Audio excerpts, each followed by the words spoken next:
आजकल मैं देख रहा हूं कि बंगाल में कुछ ज्यादा ही चीर फाड़ हो रही है।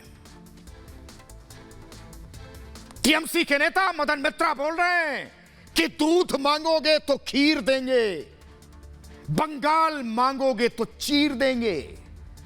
तो मदन मित्रा किसको चीरोगे, किसे चीरोगे? किसी पोस्टमार्टम हाउस में डॉक्टर थे क्या, या फिर चीर फाड़ घर में ओवर टाइम करते हो? और मदन मित्रा से मेरा एक सवाल है, पूछना चाहता हूं, खीर बनानी आती है आपको? यह भी कह रहे हैं कि अगर शुभेंदु अधिकारी चुनाव जीतेंगे तो अपना पंजा काट दूंगा मैं। यह भी दूसरों को चीरने चले थे, अब अपना पंजा काट लेंगे। तो मदन मित्रा जी कहां से पढ़ाई की थी, और जहां से की थी क्या वहां यही सब सिखाया जाता था, या दीदी ने सिखा दिया है? कुछ ज्यादा हो रहा है मदन मित्रा, और मुझे समझ में आ रहा है कि जब टीएमसी के नेता चीरने की धमकी दें तो टीएमसी के टुटपुंजिए गुंडे मौत का खेल तो खेलेंगे। और मदन मित्रा आप खेल मंत्री रह चुके हैं, हिंसा का खेल मत खेलो। और इधर बीजेपी भी जैसे भरी बैठी थी, मदन मित्रा ने बोला नहीं, बीजेपी पूछने लगी किसे चीरोगे, बताओ किसे चीरोगे? फिर मैं इन दोनों से कहना चाहता हूं, बंगाल की जनता ऐसा चीर फाड़ करेगी ना, कोई सिल नहीं पाएगा, सालों तक टांके नहीं लगेंगे।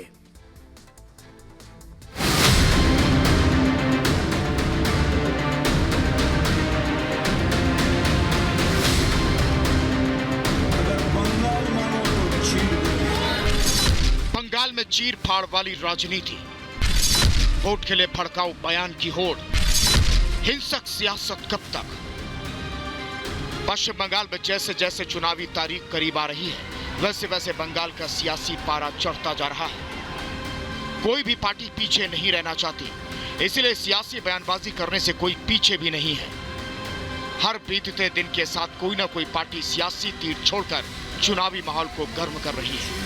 कोई भी किसी से पीछे नहीं है, मगर ममता दीदी की पार्टी जुबानी तीर छोड़ने में सबको पीछे छोड़ दे रही है।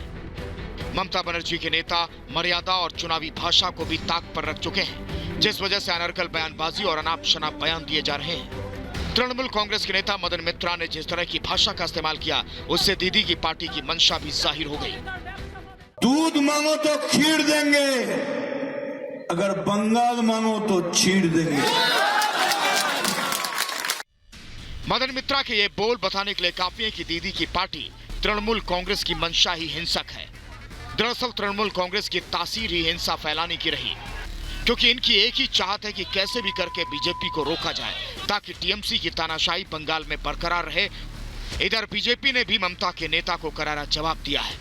नहीं, कौन किसको चीरेगा, वो सब डायलॉग से कुछ नहीं होने वाला है। आदमी सब, यहाँ की समाज इनसे इतना नाराज है, समय आने पर सब हिसाब हो जाएगा।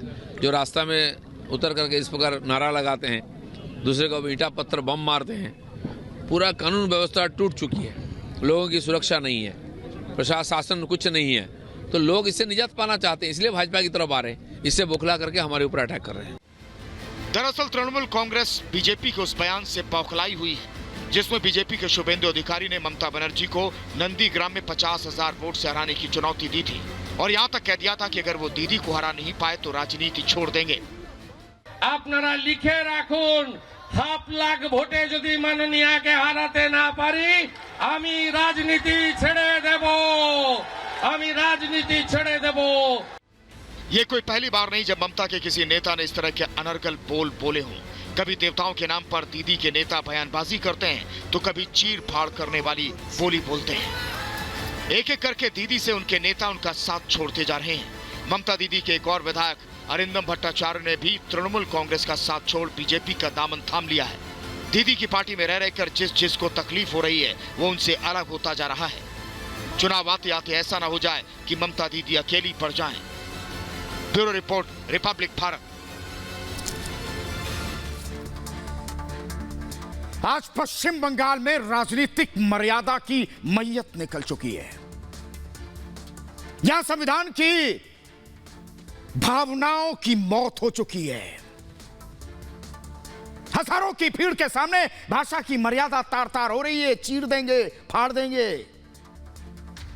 बंगाल में टीएमसी नेताओं का रक्त रंजित राजनीतिक चरित्र सामने आ गया सबके, और राजनीतिक लड़ाई की आड़ में हिंसा को बढ़ावा देने की मंशा का खुलासा भी हो गया। ये बंगाल के परिवहन मंत्री रह चुके हैं। टीएमसी के नेता मदन मित्रा ये जहर उगलते हैं, और आज बंगाल की फिजाओं में उनका जहर दिख रहा है। और उसके बाद तो समझ में नहीं आ रहा कि बंगाल में विधानसभा चुनाव है या सीमा पर कोई जंग हो रही है। जैसे वहां सियासी दलों के बीच सत्ता के लिए जंग ना हो, बल्कि दो दुश्मन पड़ोसी देशों के बीच युद्ध हो रहे हों, ये टैंक लेकर खड़े हों। ममता के करीबी नेता मदन मित्रा जिस अंदाज में चुनावी रैलियों को संबोधित कर रहे हैं ना, उससे यही लगता है जैसे मई महीने में लोकतंत्र का पर्व ना हो, सरहद पर जंग ये लड़ने जा रहे हों। इनके पास तो बड़ा अनुभव है राजनीति का।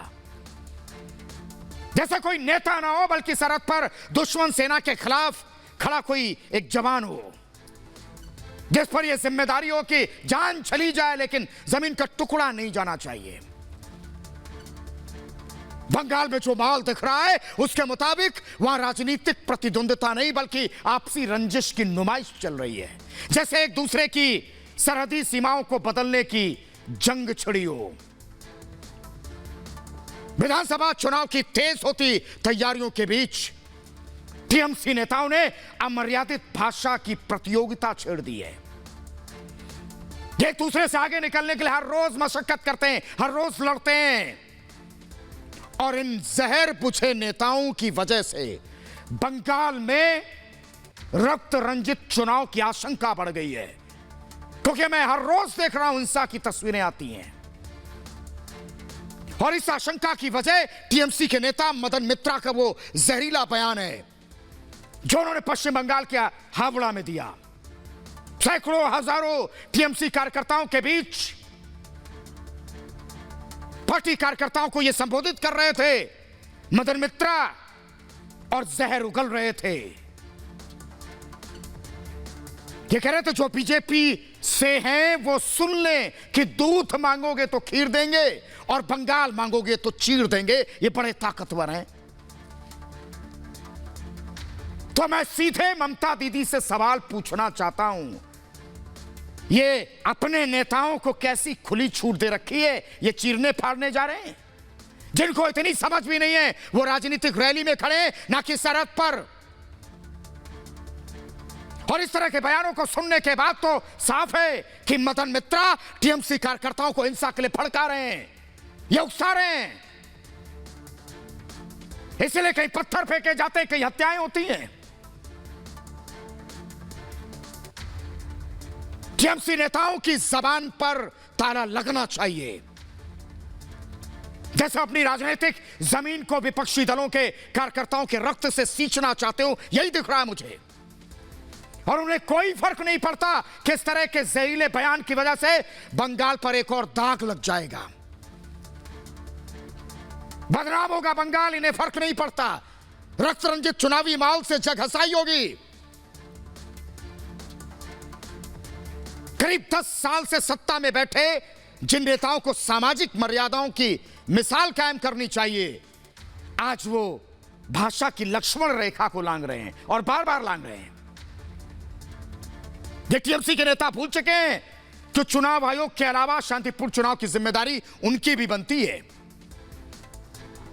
तो फिर ये कैसे कह सकते हैं दूध मांगो तो खीर देंगे, बंगाल मांगो तो चीर देंगे? क्या बंगाल पर राजनीतिक शासन का अधिकार सिर्फ टीएमसी को मिला हुआ है? क्या विपक्षी दलों के लिए बंगाल की सत्ता पर काबिज होने का सपना देखना गुनाह है?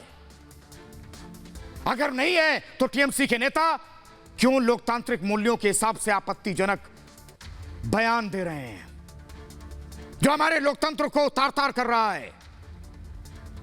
क्या यह हार से डरे हुए हैं या इस आशंका से डरे हैं? और क्या यही वजह है कि अपने जहरीले बयानों के जरिए वो चुनावी प्रक्रिया को हिंसा की आग में झोंकना चाहते हैं? क्योंकि मुझे तो ऐसा ही लगता है, ममता बनर्जी से लेकर कल्याण बनर्जी भी है, मदन मित्रा तक जानबूझकर जहरीले बयानों को बढ़ावा दिया जाता है ताकि रक्त रंजित राजनीतिक जमीन पर खड़े होकर सियासी फायदा मिले इन्हें। और अगर ऐसा नहीं है तो बंगाल में चुनावी मौसम आते ही ये टीएमसी के नेता चुनावी जंग को जहरीला बनाने पर क्यों जुटे हैं?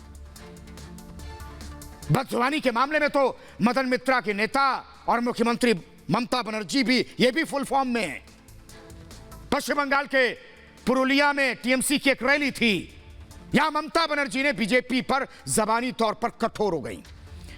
देश पर शासन कर रही पार्टी को ममता ने दंगाबाज, लुटेराबाज, गुंडाबाज, पता नहीं क्या क्या कहा। और ममता यहीं रुक जाती तो मर्यादा की खैर मनाती, लेकिन ममता नहीं रुकी, वो मानी नहीं। उन्होंने आगे कहा कि बीजेपी की टीएमसी की जनसभाओं में बाधा खड़ी कर रही है, यानी बीजेपी बाधा खड़ी कर रही है, इसलिए वो भी टीएमसी के गुंडे। मेरे कहने का मतलब है अपने कार्यकर्ताओं को बीजेपी की जनसभाओं और रैलियों में भेजेंगी ताकि वो भी दिक्कत पैदा कर सके।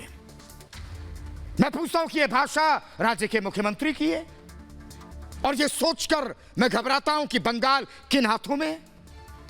और मुझे लगता है चुनावी हार की वजह से टीएमसी के नेता इस तरह विचलित हैं कि उन्होंने राजनीतिक ब्रह्मास्त्र की जरूरत है ताकि बीजेपी को हराएं, इसलिए वो बदजुबानी को ब्रह्मास्त्र मानकर बैठे हैं। और लगता है कि टीएमसी के नेताओं का मानना है कि उनकी बदजुबानी हार की आशंका की वजह से बुझे उनके कार्यकर्ताओं में जोश भर देगी। वो पार्टी की जीत के लिए जी जान से जुट जाएंगे और आम लोग भ्रष्टाचार या वादा खिलाफी तुष्टीकरण की राजनीति को भूल जाएंगे। लेकिन इस तरह की सोच रखने वाले टीएमसी के नेता ये भूल गए हैं कि राजनीतिक हिंसा से बंगाल अब त्रस्त आ चुका है और जहरीले बयानों से बंगाल को राजनीतिक हिंसा में झोंकने की उनकी कोई भी कोशिश कामयाब नहीं होगी।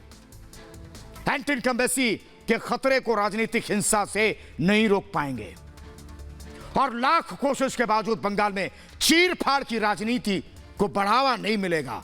और बंगाल की जनता को विकास चाहिए, कोई पोस्टमार्टम हाउस का डॉक्टर नहीं चाहिए। टीएमसी नेताओं वोटरों को रिझाने के लिए बदजुबानी की सियासत जो कर रहे हैं वो काम नहीं आएगी।